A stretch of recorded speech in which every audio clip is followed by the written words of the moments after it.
আমাদের কাছে অত্যন্ত পরিচিত একটি প্রাণী মাছ।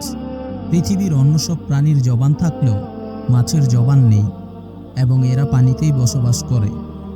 কেন মাছের জবান কেড়ে নেওয়া হলো এবং তাদের মৃত অবস্থায়ও খাওয়া হালাল করা হলো, এর নেপথ্যে রয়েছে একটি চমকপ্রদ ঘটনা। একবার হযরত আলী রাদিয়াল্লাহু তাআলা আনহুকে এক ব্যক্তি প্রশ্ন করলেন, হে আলী, পৃথিবীর অন্য সব প্রাণীর জবান থাকলেও মাছের জবান নেই কেন এবং মাছ কেন পানিতে বসবাস করে? জবাবে হযরত আলী রাদিয়াল্লাহু তাআলা আনহু বললেন, মাছেরও জবান ছিল এবং তারা কথা বলতে পারত, কিন্তু তারা নিজেদের উপর জুলুম করার কারণে মহান আল্লাহ তাআলা তাদের জবান কেড়ে নিয়েছেন।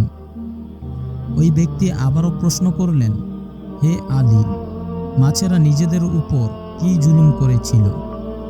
তখন হযরত আলী রাদিয়াল্লাহু তাআলা আনহু পুরো ঘটনা বর্ণনা করেন। তিনি বলেন, ইবলিস আদম আলাইহি ওয়াসাল্লামকে সিজদা দিতে অস্বীকার করায় তাকে আল্লাহ তাআলা বিতাড়িত করেন এবং দুনিয়াতে পাঠিয়ে দেন।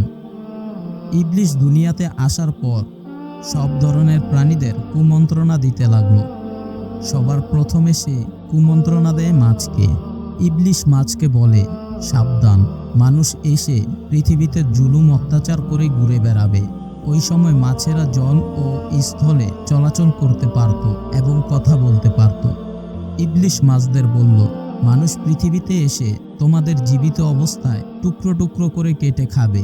মাছেরা ইবলিসের এই কথা শুনে সমুদ্রের অন্যান্য প্রাণীদের মানুষের বিরুদ্ধে এসব কথা বলতে এবং সবাইকে একত্রিত করতে লাগলো। তখন মহান আল্লাহ তাআলা মাছের কথা বলার ক্ষমতা কেড়ে নেওয়ার পাশাপাশি স্থলেও চলাচল বন্ধ করে দেন।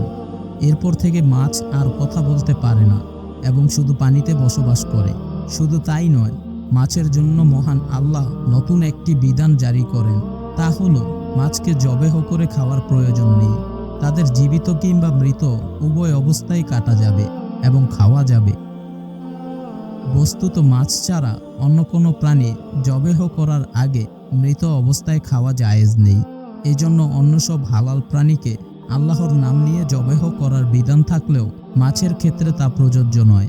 মাছদের বলা হয়েছে, তোমাদের যখন পানি থেকে উঠানো হবে তখন তোমরা ছটফট করতে করতে মারা যাবে। এজন্য মাছদের যখন পানি থেকে উঠানো হয় তখন তাদের দেহের সমস্ত রক্ত তাদের গলার কাছে থাকা একটি বিশেষ গ্রন্থিতে এসে জমা হয় এবং মাছের শরীরের মাংস দূষিত রক্ত থেকে পবিত্র হয়ে যায়। স্থলভূমিতে পশুপালনের জন্য মানুষকে অনেক কষ্ট করতে হয়, কিন্তু সাগরে আল্লাহ তাআলা বিভিন্ন জাতের মাছের ব্যবস্থা করেছেন।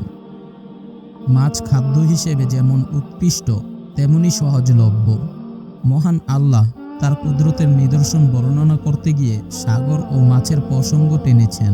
তিনি ইরশাদ করেছেন, দুই সাগর এক ধরনের নয়, একটির পানি সুমিষ্ট ও সুপেয়, অন্যটির পানি লোনা। প্রত্যেকটির থেকে তোমরা তাজা গোশত আহার করো। সূরা ফাতিহের উল্লেখিত আয়াতে তাজা মাছ বোঝাতে টাটকা গোশত শব্দটি ব্যবহার করা হয়েছে। এতে ইঙ্গিত করা হয়েছে অন্যান্য হালাল জীবের মতো মাছকে জবাই করা জরুরি নয়, এই জন্য আপনা আপনি তৈরি গোশত। এছাড়া হাদিসে মৃত মাছ খাওয়াও বৈধ বলে ঘোষণা করা হয়েছে। মানব জীবনে মাছের গুরুত্বের কথা বিবেচনা করে ইহরাম অবস্থায়ও মাছ শিকারের অনুমতি দেয়া হয়েছে। আশা করি ভিডিওটি আপনাদের সবার কাছে ভালো লেগেছে। যদি ভিডিওটি ভালো লেগে থাকে তাহলে একটা লাইক দিন আর বন্ধুদের সাথে শেয়ার করুন। আমাদের চ্যানেলে কী বিষয়ে ভিডিও দেখতে চান কমেন্টে লিখে জানান। আর যদি চ্যানেলে নতুন হয়ে থাকেন অবশ্যই চ্যানেলটি সাবস্ক্রাইব করুন। আমাদের সাথে থাকার জন্য ধন্যবাদ।